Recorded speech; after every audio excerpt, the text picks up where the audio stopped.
Good evening, everyone. I'm Emily Akhtarzandi, Managing Director of Atlantic Live, and it's a pleasure to see so many of you here tonight and to welcome you for a conversation with Susannah Wellford, Rachna Choudhry, and Steve Hilton. This is part of our new Atlantic series that we're calling We the People, as in we the people of the United States in order to form a more perfect union. The preamble to our Constitution effectively describes the earliest vision for what America would stand for and how we would behave. The founding of this country was based on the notion that our leaders would seek common ground and be willing to compromise in order to achieve the greater good. It's been a bit rocky lately.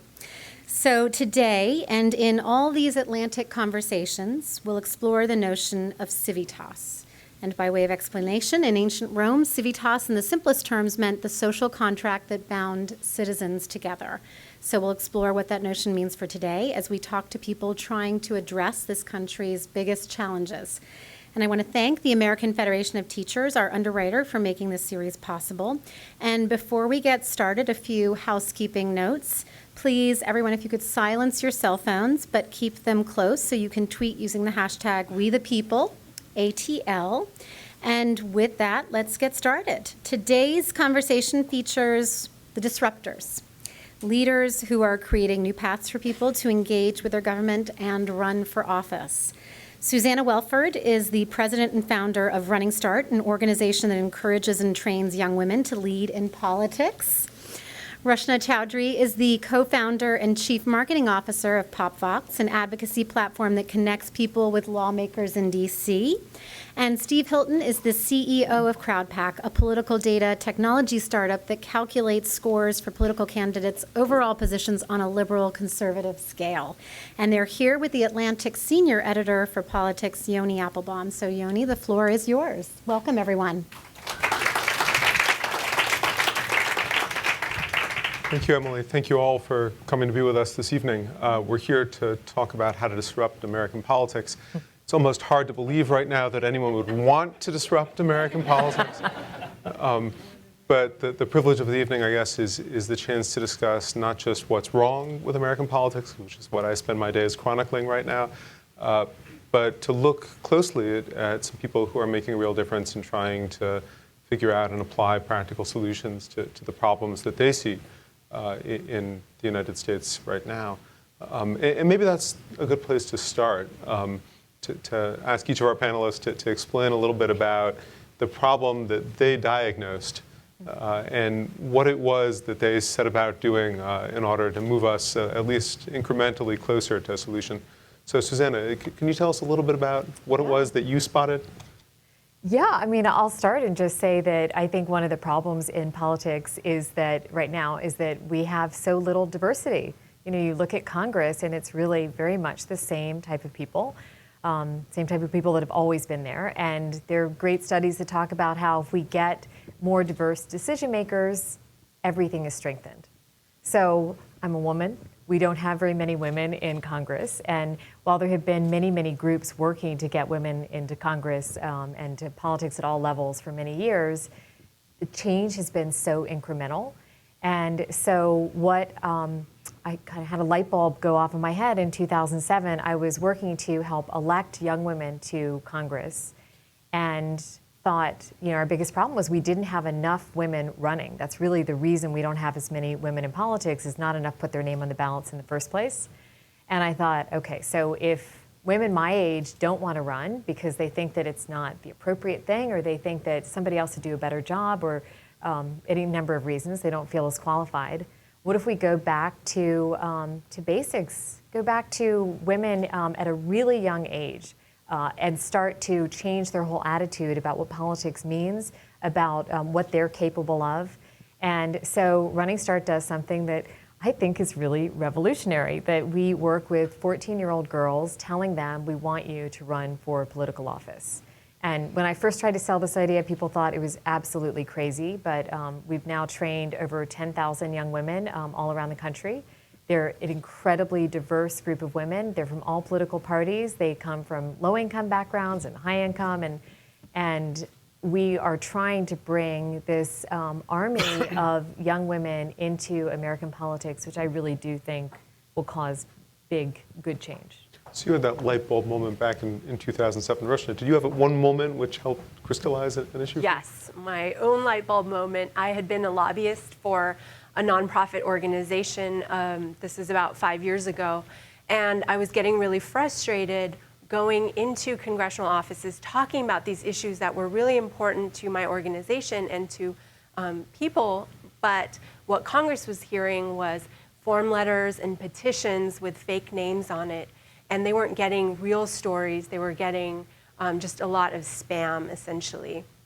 And what, as a lobbyist, they would ask of me is, can you just send me a few people from my district with real stories that my, whoever the member of Congress was, can share and try to make change happen. And that was this huge disconnect for me. And what I started to do was just call local organizations to see if there were individuals willing to speak up. And then I thought, well, maybe technology can solve this problem. And it wasn't until I met my co-founder, who was a congressional staffer at the time, who was experiencing the pain point of a staffer being bombarded with too much noise, too little signal, that we thought, well, what if we created a platform that's completely nonpartisan, where people could find out what Congress is working on and then write a letter themselves based on whatever issue they care about. They didn't need to know who their member of Congress was, because a lot of people don't, but they just needed to share their own story in a meaningful way, and then we do the rest. And that's how the idea of POPVOX came to be. So you're uprooting the astroturf and cultivating natural grassroots again. Yes. What about you, Steve? What was the moment for you? So if I can basically kind of purloin a movie title a little bit, it's not so much one moment, it's like 4 weddings and a funeral. I'm going to choose 2 moments and a move. The 2 moments, the first is actually very similar to yours, Susannah, which is that I can't remember how much you were told about my background in the introduction, but I used to work in the UK for David Cameron.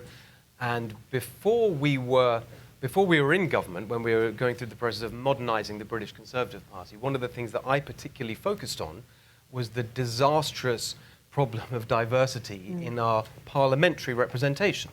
I think that, I mean, someone will fact check this and prove me wrong, but I think it was something like 10% of members of parliament on the Conservative side were women.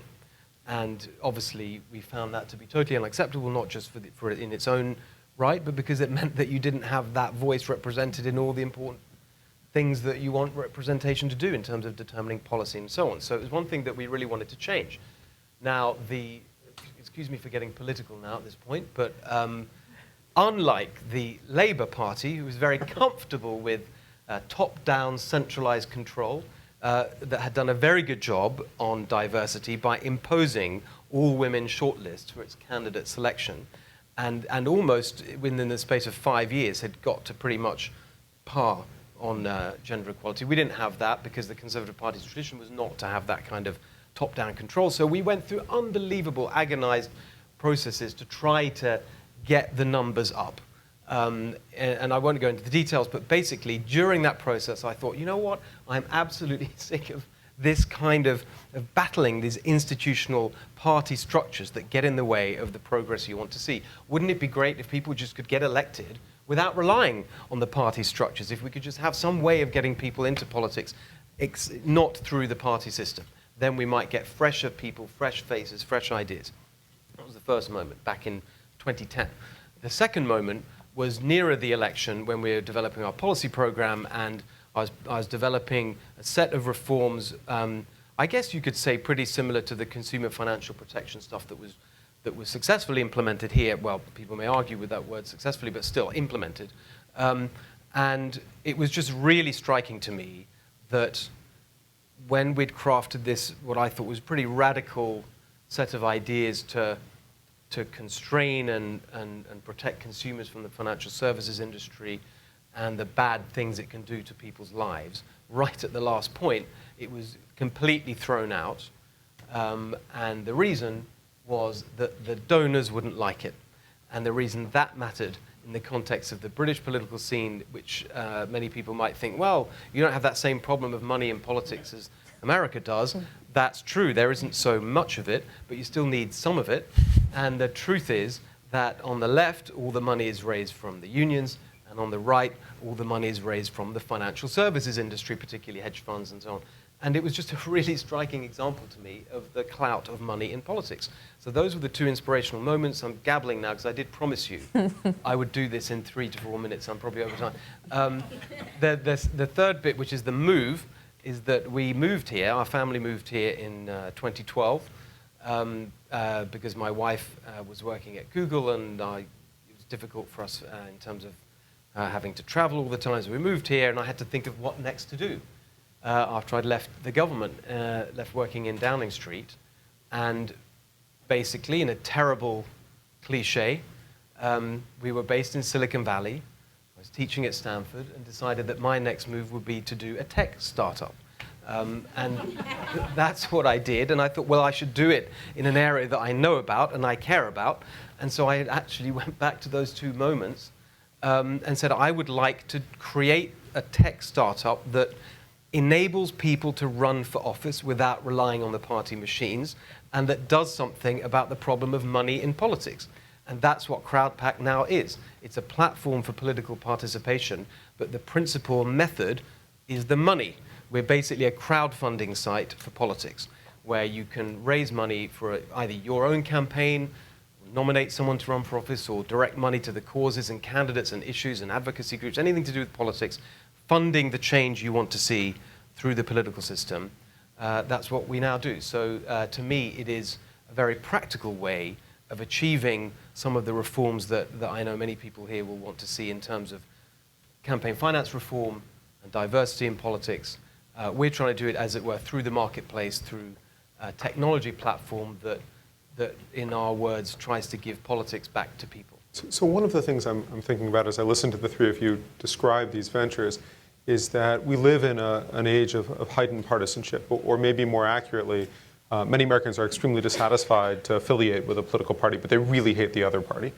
We're in this moment of negative partisanship where the parties seem, if not institutionally strong, salient as cultural dividing lines. And each of you has gone out and launched something which is nonpartisan, not even bipartisan, right? But discarding the party structure entirely, not thinking about it, but working instead to target systemic reforms that will reach across party lines. Why do it that way? Why not choose a party and try to reform a particular party, or find a party and hitch your wagon to that party and see how far it can take you in your reforms? Oh my gosh. I mean, because that's the problem. In my opinion. I mean, that right now the parties, the people in Congress don't talk to each other. And until we bring people to Congress that do talk to each other, nothing's ever going to get done. But also, I mean, you all probably know this, but if you look at the women in Congress, they are often the ones who are working, not always, but often they are the ones working across party lines. And there's some great examples, like the government shutdown, the team of women senators who went and actually solved the problem when nobody else was even talking to each other. So I think that it's so essential to have it not just nonpartisan, but also not ideological. Like, you can't say we're nonpartisan, but you've got to be pro-choice or anti-gun or whatever. And for us, it's very similar. The reason POPVOX works is that congressional staffers use it as a research tool when they're trying to find out what's happening on a particular bill.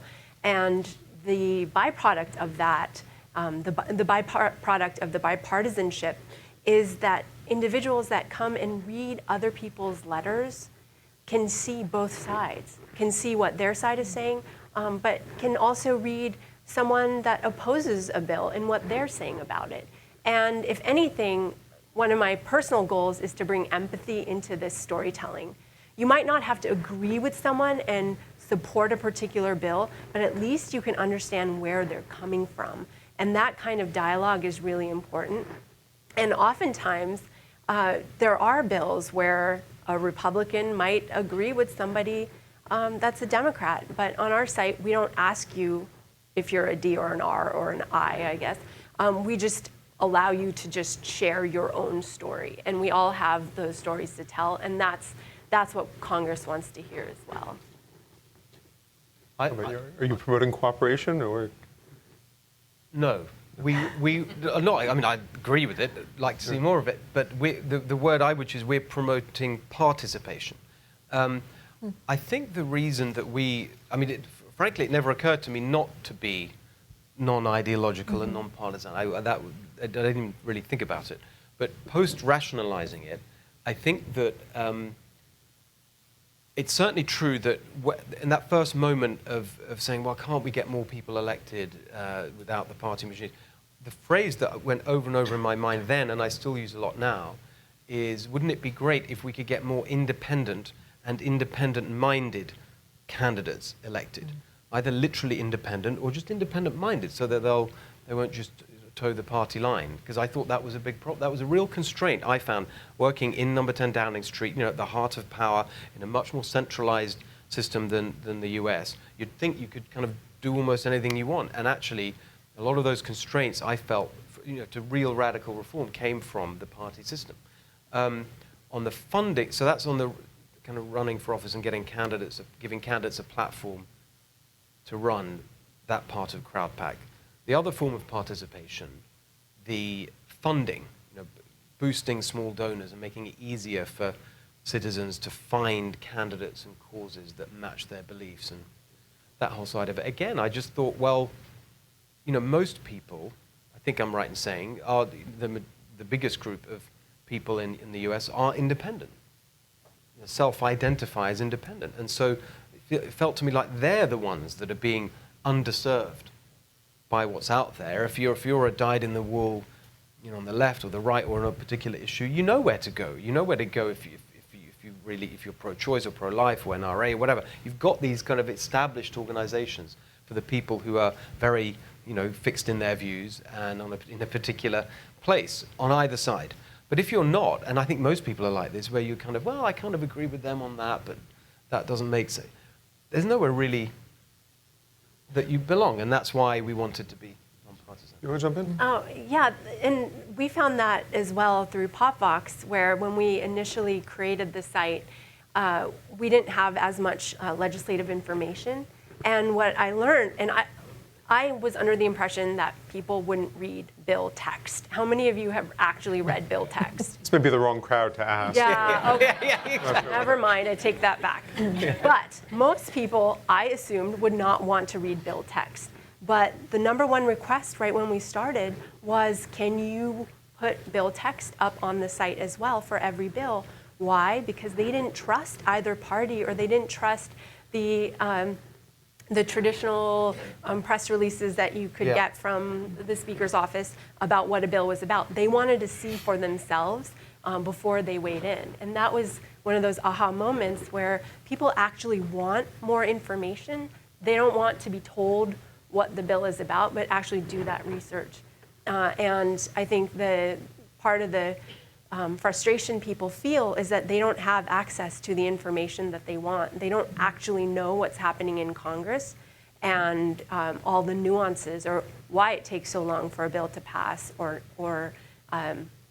how it works and how they can influence the system. Do you have super users, people who come back and comment on lots of Yes, we call them power users, but I would say most people weigh in on one issue. Our goal is to get them connected, so it's not just that one issue. So we have, on every Monday morning, there's an email that goes out in plain English about what Congress is working on that week, and then you can go weigh in if you'd like. And then trying to get people to connect if they came in on one issue, maybe connect on another issue that they hadn't thought of. We were just talking about traumatic brain injuries, and someone that has weighed in on a traumatic brain injury related bill might be interested in other service member issues, or they might be interested in NIH. And allowing them to jump from issue to issue can broaden the conversation. Do they do that? They come in for one and they stick around? Yeah, and that's exciting. But we do have, I guess you could call them frequent flyers that will weigh in on every single bill, every single day.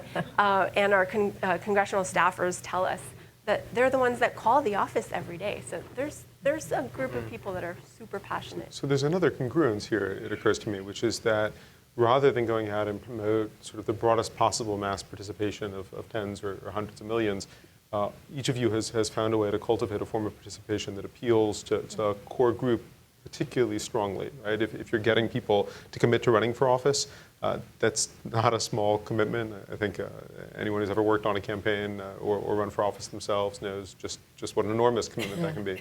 If you're commenting on multiple bills, you come for one and you stick around, or if you're donating money, most Americans are not political donors. They're not, and that's why it's such a priority, I think, but there's a really interesting data point, which is, and these are rough numbers, but Pew does there's probably someone from Pew here who'll correct me, but Pew does a survey of political participation, and very roughly speaking, what they do is they give you a long list of things that you might have done in the last year that count as political participation. Everything from putting out a yard sign or volunteering or writing a letter to the local paper, whatever. Long list. And if you've done whatever it is, 6 or 7 of them if you say you've done 6 or 7 in the last 12 months, they define you as highly engaged politically. And if you look at that number, roughly it's 30 million Americans. In one form or other, they're highly engaged according to Pew. But if you look at the numbers who donate to a campaign, it's way lower. It's more like, again, you can't be precise because some small donations are accounted for and others not reported, depending if it's federal, state, or local, and so on. Roughly 5 million. Those are rough numbers. 30 million, highly engaged and have done things, say they've done things. 5 million donate. So that is a real opportunity, I think, for boosting participation, to show that actually if you want to be effective in your participation, here's a way to do it, through money. And I think that, if I think about the real successes that we've had, I mean, there are a couple on the running for office side that are great, but also on just giving people that, you can just feel from the feedback you get, and they use, but they get so excited at something that takes off. Just recently, a campaign was created by a young Marine vet on Donald Trump releasing his taxes. It was a conditional pledge campaign, which is one of the features that we have. You can donate money to a crowdfunding campaign if a certain condition is met. And this one was pledge money to a coalition of veterans charities if Donald Trump publishes his taxes. He keeps telling us how much he loves the vets. Well, here we are. He can do something for the vets by publishing his taxes, and the money raised goes to the charities. And this guy who started it off, he set a goal of $25,000. It's now over 6 million. And, people just really respond. And we've got others like that just sort of, and you can't predict what's going to take off. But I think we're pretty, a long way behind you in terms of the way we do this. But it's certainly, we're just starting to do what you described in terms of them making suggestions and saying, look, you supported this campaign, you donated to this, here's another one that you might be interested in. I think that is the role that we can play to really open up the whole world of issues and politics and government to people in a simple way. I'm going to have to go look that up on behalf of the newsrooms of America. And see how about you, Susannah? This is the story of success that Steve's told us, but a definition of success, but how do you see your successes? Yeah, but first I just want to say that, one of the things that we're doing, you were talking about how hard it is to run for office, and it is. And when I speak to groups, especially groups of women, a huge number in the audience will say, I would never run for office, but I'll work on campaigns. I'll be one of those Uber engagers or whatever you call them. They know everything about it. They'll get on POPVOX, but they just don't want to run themselves. And I think that's one of the real utilities of Running Start, is that we're some of the only people talking to them and saying, we want you to run. We don't just want you to be behind the scenes. We need your voice. And they don't get it the first couple of times, but we're very relentless in following up with them and making sure that they really do get that message that their perspectives, their life experience is just not represented in Congress at all right now, or in politics at any level.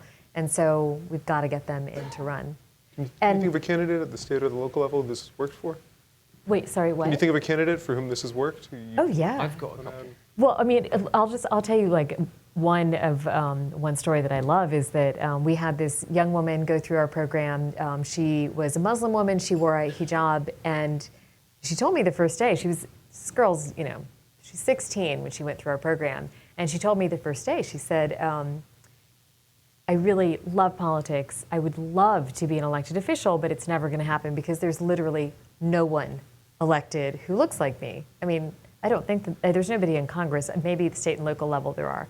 And she said, no, I'm not willing to not wear the hijab. And so I'm not going to be able to run. I'll work behind the scenes. And so we said, look, somebody's got to be first. You know, you can be that role model. You can do it.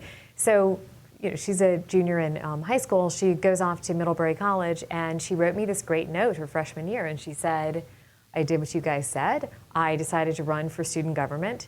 And I was the only woman running, and certainly the only Muslim woman who may have ever been elected to student government. And she said she won. And it was such a confidence boost to her that she was able to do this thing that she had really, you know, in her mind had written off entirely.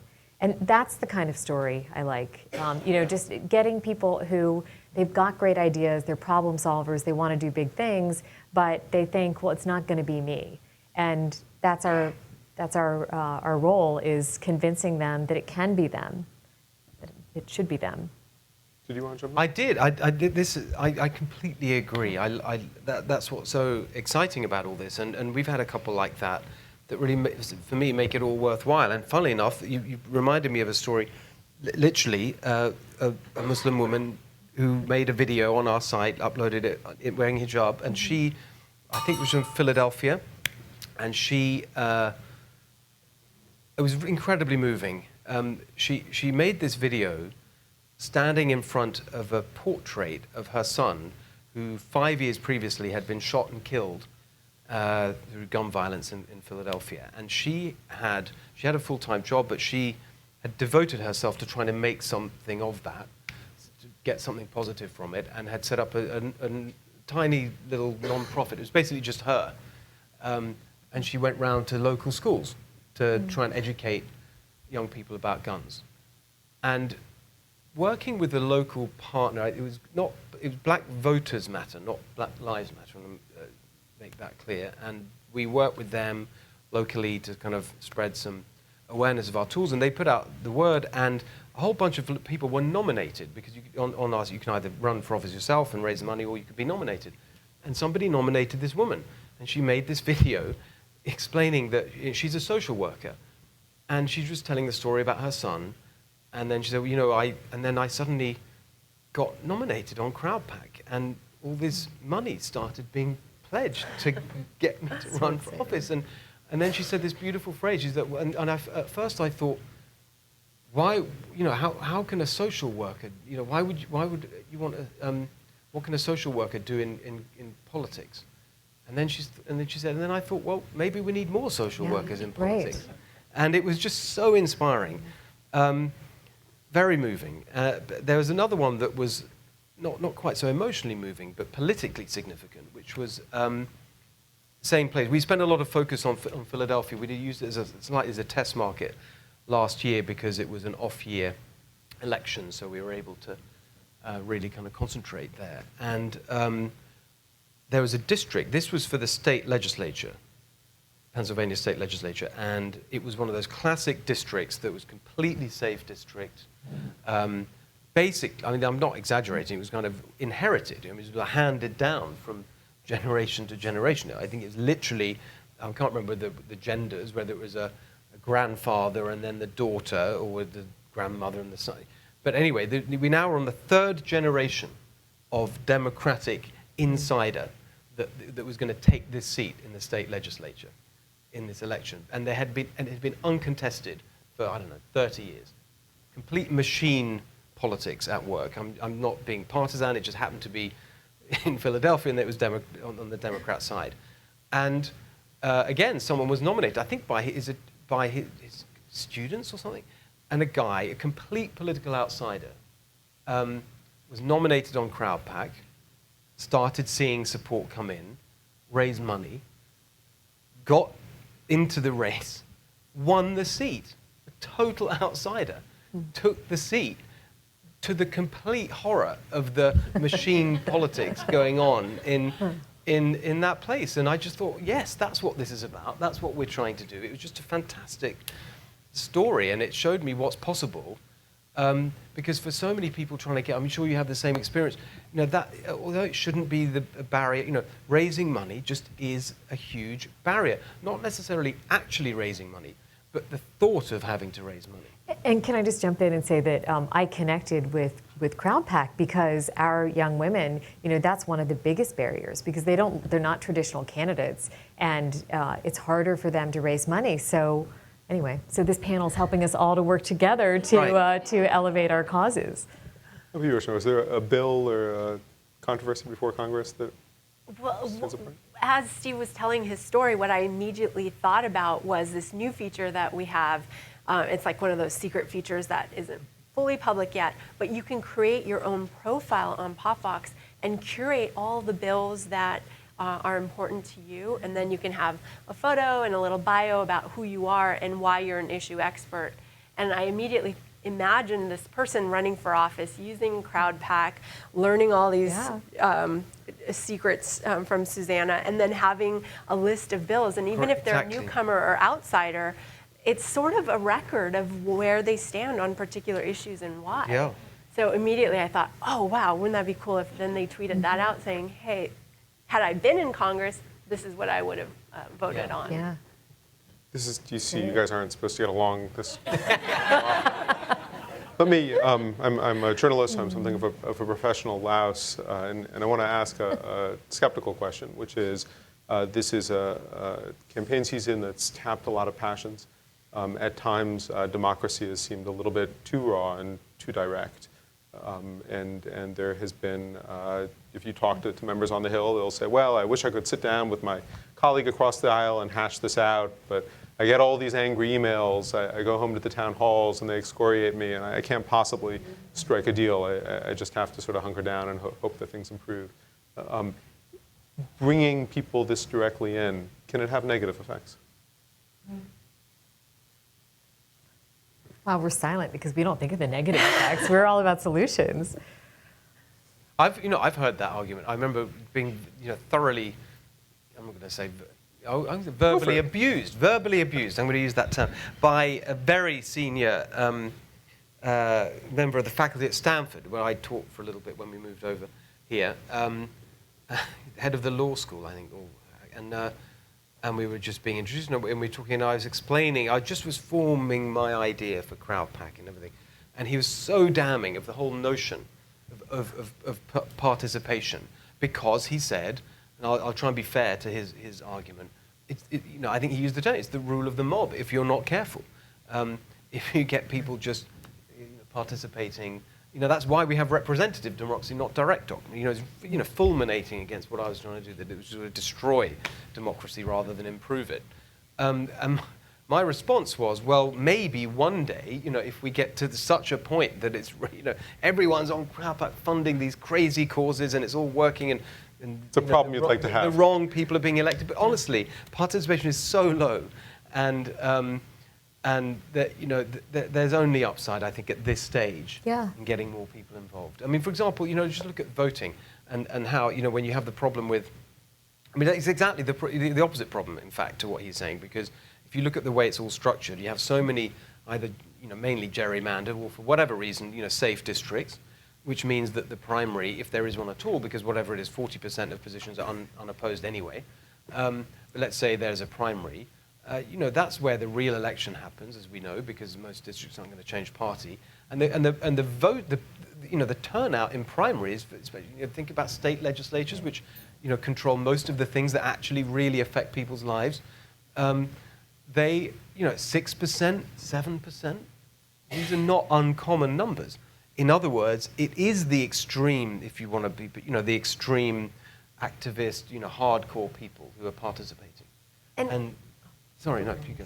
And that number is quite small when you look at even the Republican primaries, which announced historic numbers of participation.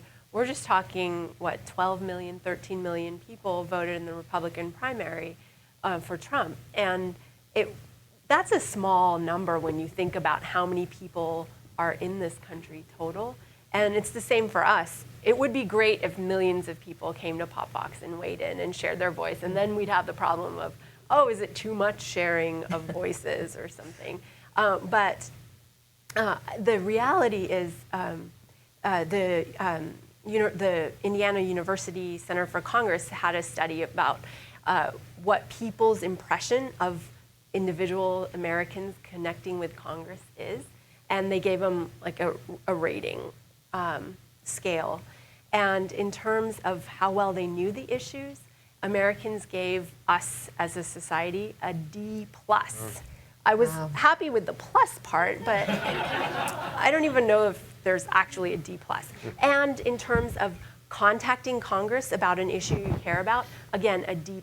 And I think that shows as angry as people can get about Congress or frustrated, and now I'm talking about the approval ratings that are sometimes in the single digits or very low double digits in terms of how Americans trust Congress or Washington. I think there's also a sense where Americans know that we often don't participate in levels that we should. I've had my go at you. I want to make sure that we have... I've got a better answer. Can I just quickly do it? So All right. I want to Put you on the clock, Steve. improve my answer. That phrase that I've only learned since moving to America about speech, the answer to hateful speech is more speech, not less speech. I think it's a bit like that. The answer to participation, even participation you don't like, don't agree with, or we find offensive, is more participation, to dilute the bad participation. So I'm, again, not taking any sides. I'm just going to present this neutrally. We have a campaign that was created the other day on Trump, which was called something like "Stand with the Deplorables." Tell Rhino Ryan to back Trump or something. Like, I'm looking at Scott. And then there's another one, almost at the same time, which was tell the RN, make the committee hold the meeting, tell Ryan to dump Trump, whatever it was. I can't remember. So you had literally the opposing things. And in a way, I think that's great. They're both, you could say, in one sense, extreme positions, but, good that they're both there and both, trying to hash it out, and may the best one win. It's bringing Ryan back into American politics. I just want to make sure we have a chance to get to some audience questions before we're done here. So if you can raise your hand, somebody will come over with a microphone.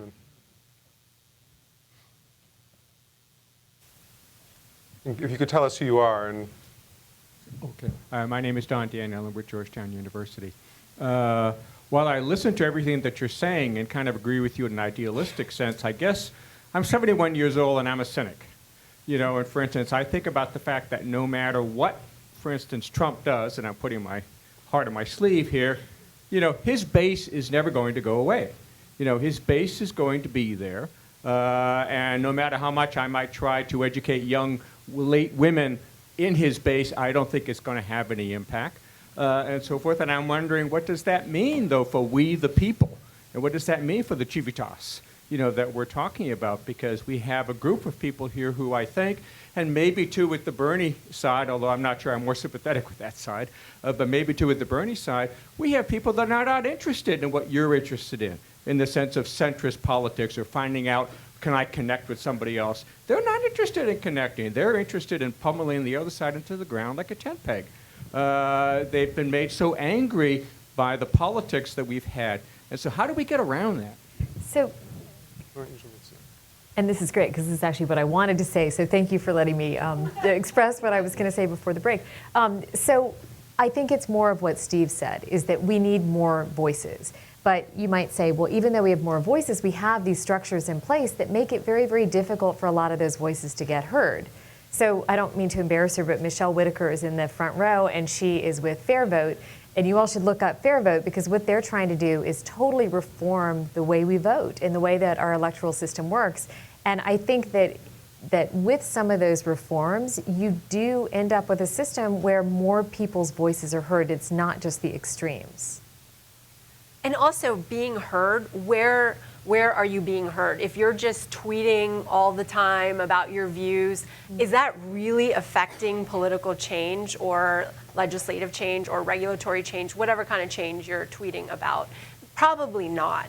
But if you're at a town hall meeting, if you're writing a letter to your member of Congress, if you're doing those things, you're being heard in the way to influence policymaking. And I think that that's a nuance that today with social media, we forget. Well, the 40% on one side are totally unwilling to, let's say, to moderate. In other words, the and you're dealing with a minority. The majority don't want to be where you are.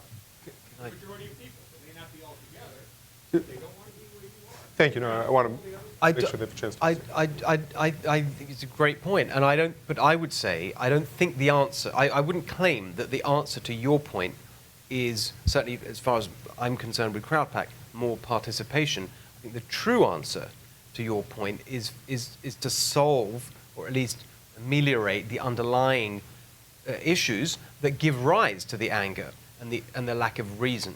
And that means, and so it's a policy response rather than a platform for participation response. So I wouldn't want to claim that we will deal with that problem. All right, are there other questions?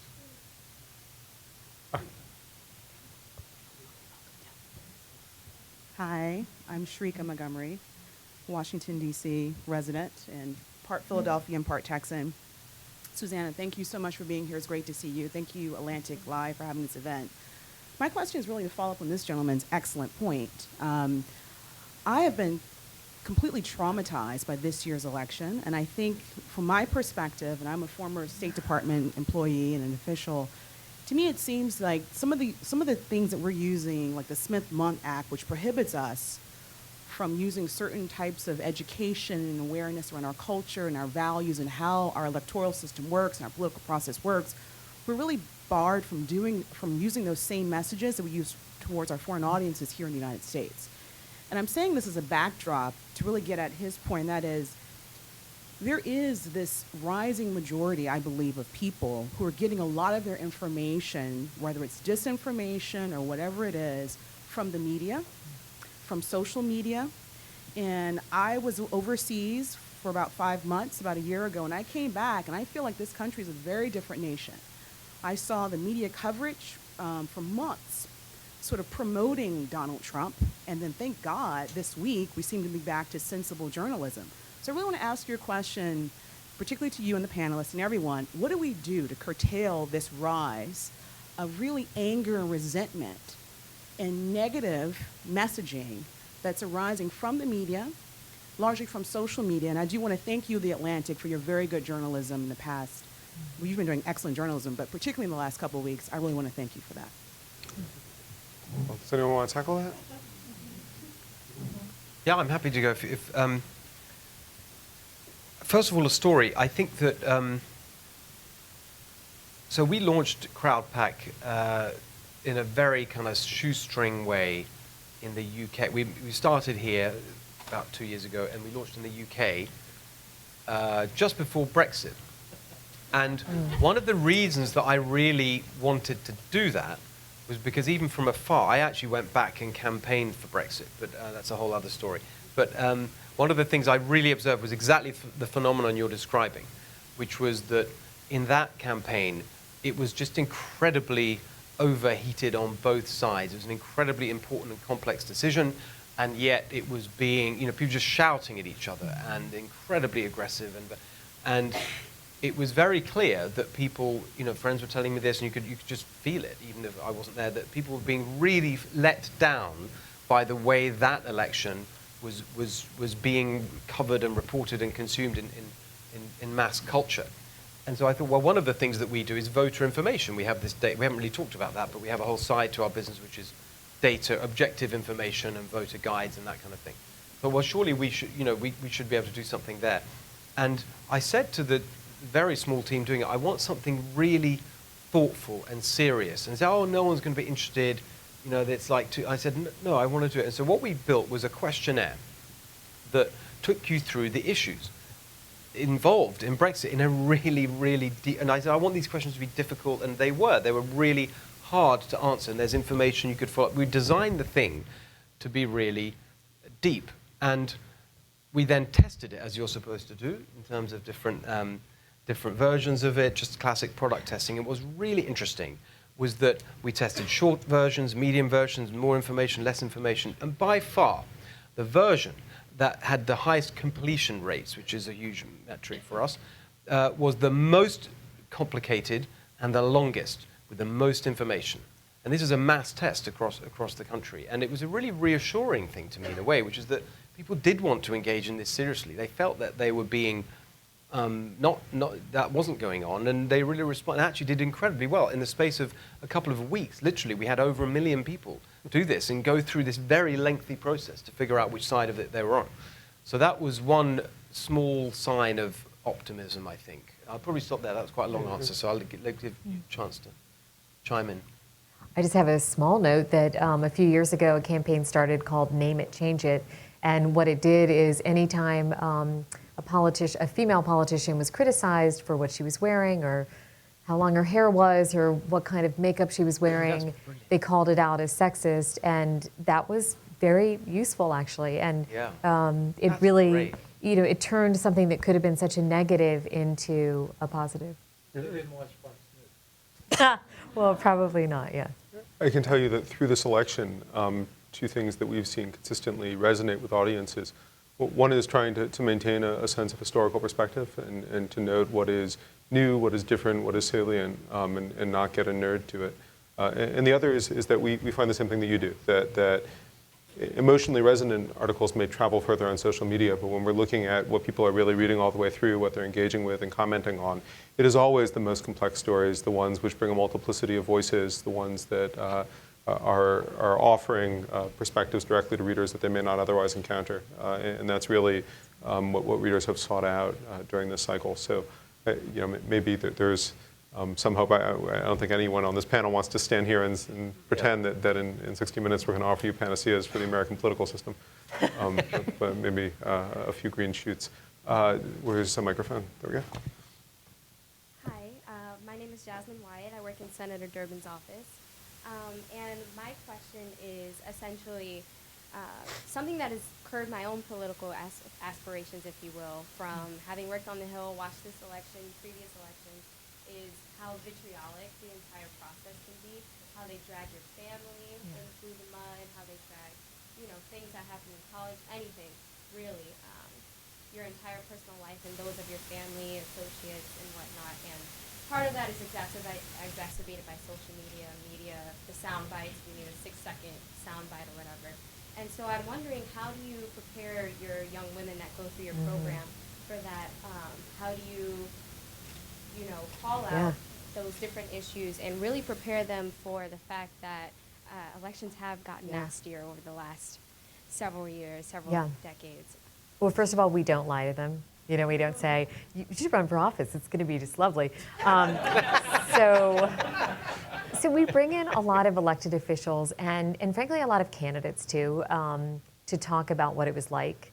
And actually, the most interesting panel we did, it's actually several years ago, we brought in women with children, and the whole panel was really talking about how they talked to their children when the children heard very negative, awful things about them at school. Like, I hear your mommy kills babies or whatever it is. And but I think that they do say negative things about men also. They concentrate more on our appearance, but they say negative things, as we see, right in this election, about men as well. And it's just saying, if you really believe in this cause and you prepare yourself, it's going to happen, you can live through this. It's not going to be pleasant. But if it's, if you're running because you really want to accomplish something, then you can put on your tough skin, and they can call you fat, and they can call you all sorts of other things, which every single candidate tells a story about that, and you'll be okay. But I feel like that's never going to go away, and the best thing to do is just be prepared. We have time for one more? My question's about user experience, or UX as we call it in our business. I'm 74 years old, and I'm an optimist. I've learned to do that since I was 71. And I'm in this field, and I believe that the easier the user experience is, the more people are involved. In every congressional district in the land, there are many more moderates than there are anything else. When you make it easy to get involved, then people actually come out, the more moderate people who aren't enough of a zealot to be so passionate. It's the zealotry. I vigorously challenge the 40% number. All right, I think it's like 18. And these are the people who believe in zombies. All right, they'll always be here. But the 40% number is really Nixon called the silent majority, but they have a party, and they smoke a little doobie, and the gay couple from down the street comes up, and this is how America is. And this is what we're going to discover as we get people involved more easily in our sites. How do we do this? I just registered. It took me a while at POPVOX. Thank you.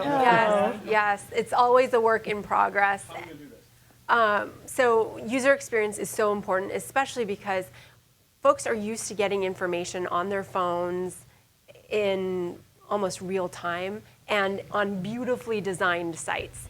And we're a startup with 9 people, and we are trying to expand what we're doing. We're trying to build regulatory tools and state-level tools while maintaining good user experience. And so we rely on our users, and surprisingly, our users are very kind about alerting us to bugs or improvements or any type of changes. But also, it's more than just, one click of a button and there, your voice has been heard by Congress. It's more of a marathon. When you look at historic pieces of legislation like Second Amendment expansions, those took 12 years to pass. And people need to realize if they just weighed in one time on one thing, that's not enough. It's about just maintaining that constant drumbeat.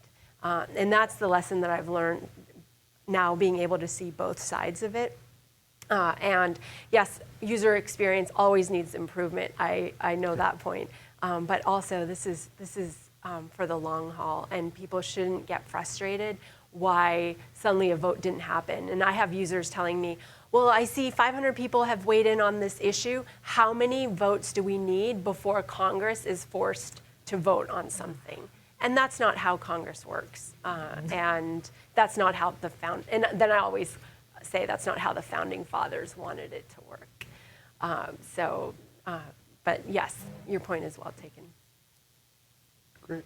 Well, I don't want to take up. we're done. we're Okay, to our I'm last sorry. question. Okay. Yeah, no, I'm sorry. We've run over our time, in fact. And I agree with the question, and I agree with the answer. You don't want to talk about your own user experience. No, you're so right, and that's what we try to do. Well, I don't know about the rest of you. I have found it a pleasure to unplug from the 2016 election for an hour to be here with you and to talk about some practical things that can actually be done to move us in a positive direction. I particularly want to thank Susannah and Rachna and Steve for taking their evenings and spending them with us, and to thank as well AFT for making this possible. We are continuing this series. We hope to see you at our next We the People event, and we hope you have a really good night. Thank you all for coming.